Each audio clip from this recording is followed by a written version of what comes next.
सड़क से संसद तक, गांव से सूबे तक, सियासत पर पैनी नजर, सटीक, सार्थक और संजीदा, होगी जन सरोकार के मुद्दों पर बहस, ताकि कुर्सी पर बैठने वालों को समय की अहमियत याद रहे। सच दिखाने का जज्बा, बिना बदले बिना डरे, धारदार अंदाज में। अब होगी आम सरोकार की बात, अब होगी अहम बात।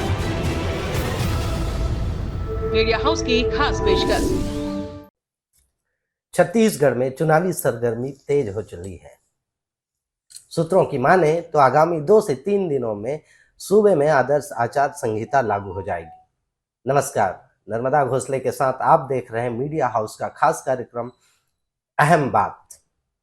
अहम बात की इस कड़ी में हम आ पहुंचे हैं चंदरपुर विधानसभा क्षेत्र में, जहां से शक्ति राजघराने की कुल वधु श्रीमती दिव्या रानी सिंह जी कांग्रेस से प्रबल दावेदार मानी जा रही हैं।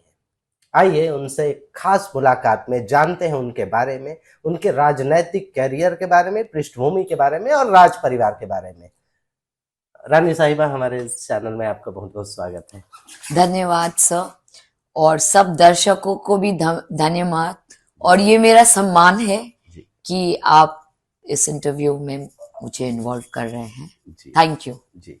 रानी साहिबा, नेता हैं, मुद्दे हैं, समस्याएं हैं, वादे हैं, इन सब के बीच उनकी अपनी कहानी है।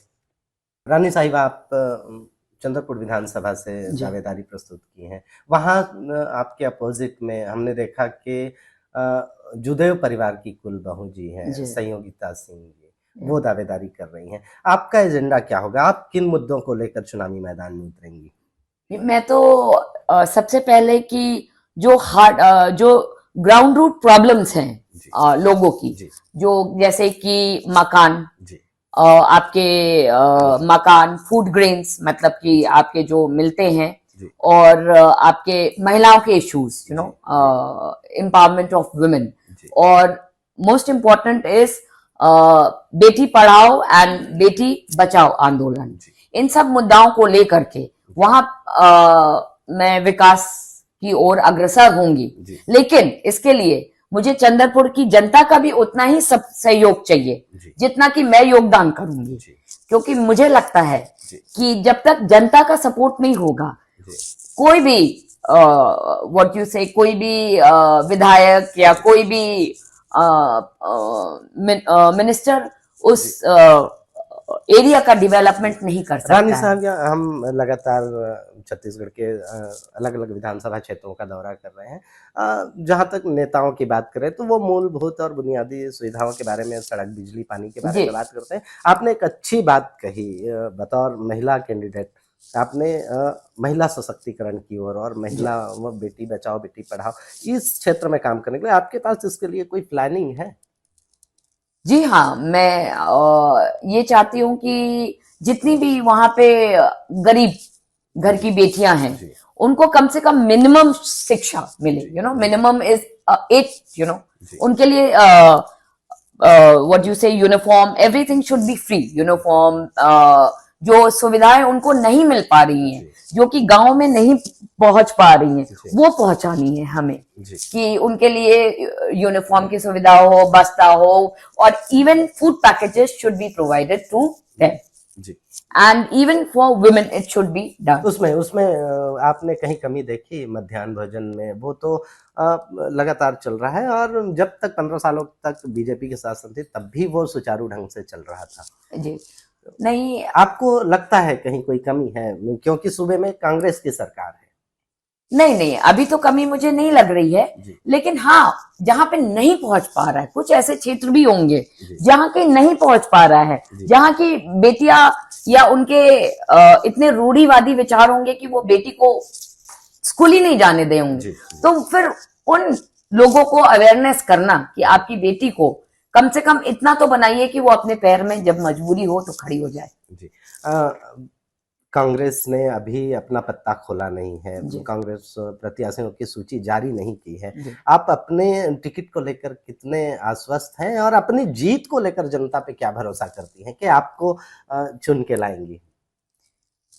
जी, अभी तो कुछ नहीं कहा जा सकता, लेकिन यही है कि आशा पे दुनिया कायम है जी और विश्वास पे दुनिया कायम है। जी तो अगर मतलब क्योंकि मेरे यहाँ पे छत्तीसगढ़ में जैसे महन जी हैं, जी उनसे भी पारिवारिक ताल्लुक हैं जी और काफी मददगार भी हैं, जी और महाराज साहब सरगुजा है।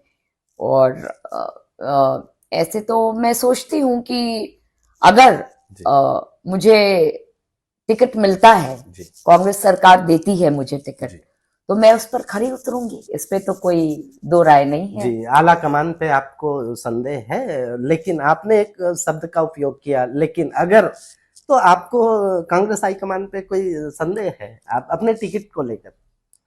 नहीं, अब ये तो समय ही बताएगा जी जी, क्योंकि ये बताना बहुत जी, मुश्किल ये है। काफी राज की बात कही इन्होंने और काफी मुद्दे की बात कही, ये समय ही बताएगा। जी मैडम, आपने इतना समय दिया हमें। अंत में हमारे चैनल के माध्यम से आप क्षेत्र की जनता को, चंद्रपुर विधानसभा जनता से कोई अपील करना चाहेंगी, कोई मैसेज, कोई संदेश देना चाहेंगी हमारे चैनल के नहीं, माध्यम पहले चैनल को तो मैं धन्यवाद बोलना चाहूंगी कि उन्होंने मुझे ये सम्मान, ये मौका दिया है। और दूसरा, मैं चंद्रपुर जनता से यही अपील करना चाहती हूँ कि जिसको भी आप चुने, जी आप शिक्षा जी की ओर अग्रसर होकर के चुने। मतलब आपका विधायक जो भी बने, मुझे ये नहीं कि मैं ही बनूं या कोई भी बने, वो विधायक आपको आपके ग्राउंड रूट लेवल तक आपको पहुंचे, और आपके जितने भी पूरे प्रॉब्लम्स तो नहीं, कोई नहीं कर पाता है, लेकिन जो आपके मेन मुद्दे हैं, बिजली, जैसे आपने आगे बोला, बिजली, पानी, जो छत्तीसगढ़ की समस्या होती है, वो हल करने में बहुत मतलब काफी देर तक, काफी हद तक कामयाब हो। और आप सही विधायक चुने, क्योंकि वो सही विधायक ही आपको एक विकास और उन्नति के मार्ग पे आपको ले जाएगा। जी, धन्यवाद। Thank you so much. तो ये थी हमारे साथ शक्ति राजघराने की कुलवधू श्रीमती दिव्या रानी सिंह जी, जो अपनी जीत को लेकर काफी आश्वस्त नजर आ रहे हैं। हालांकि इस बार चंद्रपुर विधानसभा में दो राज परिवारों के कुलवधुओं के बीच कांटे का टक्कर देखा जा रहा है, और दोनों परिवार, दोनों वधुएं अपने अपने जीत को लेकर आश्वस्त नजर आ रही हैं। अब देखना यह है कि क्षेत्र की जनता जुदेव परिवार की बहू या शक्ति राजघराने की बहू, दोनों में किसको अपना मुखिया चुनती है। ऐसे ही और अधिक रोचक जानकारी और खबरों के लिए बने रहिए हमारे साथ। नमस्कार।